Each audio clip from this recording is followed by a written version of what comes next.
মহারাজ, তোমাকে যে এভিডেন্সগুলো আনতে বলেছিলাম ওগুলো এনেছো? স্যার আপনি একটু আমার সাথে বাড়ি আসবেন, আপনার সাথে ওই এভিডেন্স নিয়ে একটু কথা বলার আছে। আচ্ছা তুমি এগো, আমি আসছি।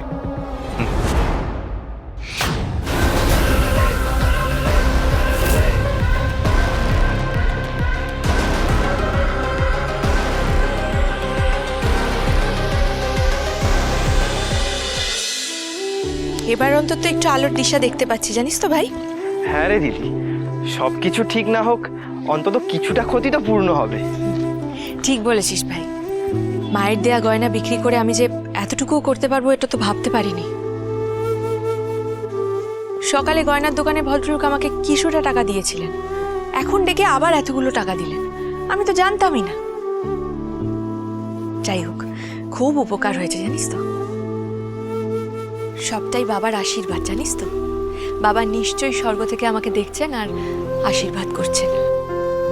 আর আমার সামর্থ্য অনুযায়ী আমি যে কিছু মানুষেরও উপকার করতে পারছি, এটা দেখে বাবা নিশ্চয়ই খুব খুশি হচ্ছেন। এত লোকের উপকারের কথা না ভেবে নিজের গয়না দিয়ে নিজেদের কথাটা ভাবাটাই বেশি বুদ্ধিমানের কাজ হবে না? তুই না চুপ কর। কোনটা বুদ্ধিমানের হবে আর কোনটা হবে না সেটা আমাকেই ভাবতে দে। একটা কথা না মাথায় রাখিস অনি, অসহায় মানুষের সেবা করার ভাগ্য কিন্তু সবার থাকে না।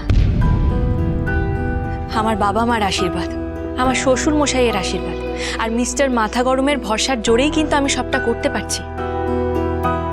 আর মা সিদ্ধেশ্বরী তো আছেনই আমাদের সহায়। আর এই গয়না বিক্রি করায় আমার কোনো আক্ষেপ নেই। কিন্তু তুই গয়না বিক্রি করলি কোথায়? তুই তো বন্ধক দিলি।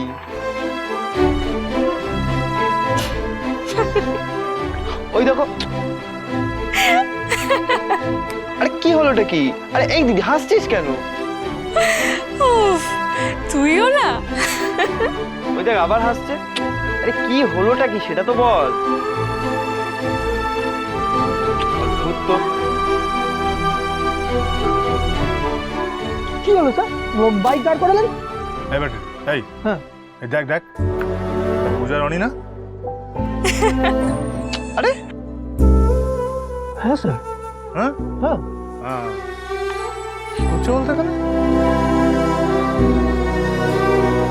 দেখে তো মনে হচ্ছে স্যার হাসছে স্যার। না না, মনে হচ্ছে না, সত্যিই হাসছে।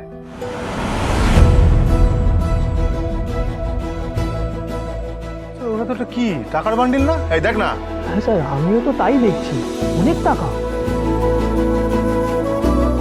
অনেক টাকা? হ্যাঁ হ্যাঁ, বোকা নাকি এরা? হ্যাঁ স্যার, পূজা বৌদি বোকা এটা মানতে পারবো না। হ্যাঁ সেই ঠিকই বলেছিস। উড়ান জমজমাট 5 দিন 20 থেকে 24শে জানুয়ারি রাত 8টায় স্টার জলসায় ও ডিজনি প্লাস হটস্টারে।